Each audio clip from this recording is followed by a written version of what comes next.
ఒక కాంగ్రెస్ పార్టీ మాత్రమే పేదల గురించి ఆలోచన చేసిన పార్టీ. అలా కాంగ్రెస్ పార్టీ మహాత్మా గాంధీ పేరు పెట్టి ఉపాధి హామీ పథకాన్ని తెచ్చింది కాంగ్రెస్ పార్టీ. ఇప్పుడు మహాత్మా గాంధీ పేరు కూడా తీసేస్తారట ఈ బీజేపీ కొత్త చట్టంలో. ఎలాగైతే మహాత్మా గాంధీని ఒక ఆర్ఎస్ఎస్ సభ్యుడు నాథురామ్ గాడ్సే చంపేశాడో, అలాగే మహాత్మా గాంధీ పేరు ఉన్న ఈ ఉపాధి హామీ పనిని నరేంద్ర మోడీ గారు చంపేస్తున్నారు. నాథురామ్ గాడ్సేకి నరేంద్ర మోడీకి పెద్ద తేడా లేదు. ఇద్దరు గాంధీని, గాంధీ ఆశయాలను చంపేస్తున్న వాళ్ళే. ఇప్పుడు జాబ్ కార్డుల మీద గాంధీ తాత బొమ్మ ఉందట, అవునా? ఇక మీదట ఆ బొమ్మ ఉండదు. నరేంద్ర మోడీ బొమ్మ ఉంటది కావచ్చు, లేక గాడ్సే బొమ్మ ఉంటది కావచ్చు, తెలియదు. కానీ ఒక పథకాన్ని కూనీ చేయటం లేదు, ఈ పథకంలో ఉన్న సారాన్ని మొత్తము తీసేస్తున్నారు.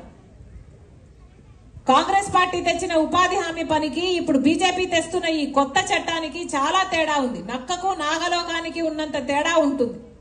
ఎందుకంటే రాజశేఖర రెడ్డి గారు కాంగ్రెస్ పార్టీ తెచ్చిన ఉపాధి హామీ పనిలో గ్రామానికి సంబంధించిన పనులు జరిగేవి. అంటే గ్రామంలో పొలిమేర పని చేసుకోవాలన్నా, లేక ఒక బావి తోవాలన్నా, లేక ఒక రోడ్డు వేసుకోవాలన్నా, లేక పూడికలు తీయాలన్నా, గ్రామానికి ఏ పనులు అవసరమో అని గ్రామ సభల్లో గ్రామ పెద్దలు నిర్ణయిస్తే, ఉపాధి హామీ పని దానితో జోడిస్తే, ఉపాధి హామీ పని చేసే వాళ్ళు ఆ గ్రామంలో కావాల్సిన పనులు చేస్తే దానికి వేతనాలు ఇచ్చేవాళ్ళు.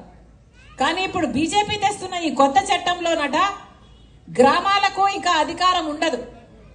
గ్రామాలలో జరిగే పనులు వల్ల ఉపాధి హామీ ముడిపెట్టడం అంటూ జరగదు.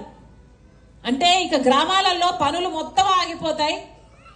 బీజేపీ పార్టీ చెప్తుందట ఉపాధి హామీ పనిలో ఏ పని చేయాలి అని. ఒక కాంగ్రెస్ పార్టీ మాత్రమే పేదల గురించి ఆలోచన చేసిన పార్టీ.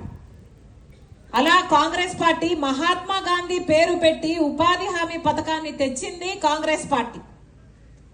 ఇప్పుడు మహాత్మా గాంధీ పేరు కూడా తీసేస్తారట ఈ బీజేపీ కొత్త చట్టంలో. ఎలాగైతే మహాత్మా గాంధీని ఒక ఆర్ఎస్ఎస్ సభ్యుడు నాథురామ్ గాడ్సే చంపేశాడో, అలాగే మహాత్మా గాంధీ పేరు ఉన్న ఈ ఉపాధి హామీ పనిని నరేంద్ర మోడీ గారు చంపేస్తున్నారు. నాథురామ్ గాడ్సేకి నరేంద్ర మోడీకి పెద్ద తేడా లేదు. ఇద్దరు గాంధీని, గాంధీ ఆశయాలను చంపేస్తున్న వాళ్ళే. ఇప్పుడు జాబ్ కార్డుల మీద గాంధీ తాత బొమ్మ ఉందట, అవునా? ఇక మీదట ఆ బొమ్మ ఉండదు. నరేంద్ర మోడీ బొమ్మ ఉంటది కావచ్చు, లేక గాడ్సే బొమ్మ ఉంటది కావచ్చు, తెలియదు. కానీ ఒక పథకాన్ని కూనీ చేయటం లేదు, ఈ పథకంలో ఉన్న సారాన్ని మొత్తము తీసేస్తున్నారు. కాంగ్రెస్ పార్టీ తెచ్చిన ఉపాధి హామీ పనికి ఇప్పుడు బీజేపీ తెస్తున్న ఈ కొత్త చట్టానికి చాలా తేడా ఉంది. నక్కకు నాగలోకానికి ఉన్నంత తేడా ఉంటుంది. ఎందుకంటే రాజశేఖర రెడ్డి గారు కాంగ్రెస్ పార్టీ తెచ్చిన ఉపాధి హామీ పనిలో గ్రామానికి సంబంధించిన పనులు జరిగేవి. అంటే గ్రామంలో పొలిమేర పని చేసుకోవాలన్నా, లేక ఒక బావి తోవాలన్నా, లేక ఒక రోడ్డు వేసుకోవాలన్నా, లేక పూడికలు తీయాలన్నా, గ్రామానికి ఏ పనులు అవసరమో అని గ్రామ సభల్లో గ్రామ పెద్దలు నిర్ణయిస్తే, ఉపాధి హామీ పని దానితో జోడిస్తే, ఉపాధి హామీ పని చేసే వాళ్ళు ఆ గ్రామంలో కావాల్సిన పనులు చేస్తే దానికి వేతనాలు ఇచ్చేవాళ్ళు. కానీ ఇప్పుడు బీజేపీ తెస్తున్న ఈ కొత్త చట్టంలోనట గ్రామాలకు ఇక అధికారం ఉండదు. గ్రామాలలో జరిగే పనులు వల్ల ఉపాధి హామీ ముడిపెట్టడం అంటూ జరగదు. అంటే ఇక గ్రామాలలో పనులు మొత్తం ఆగిపోతాయి.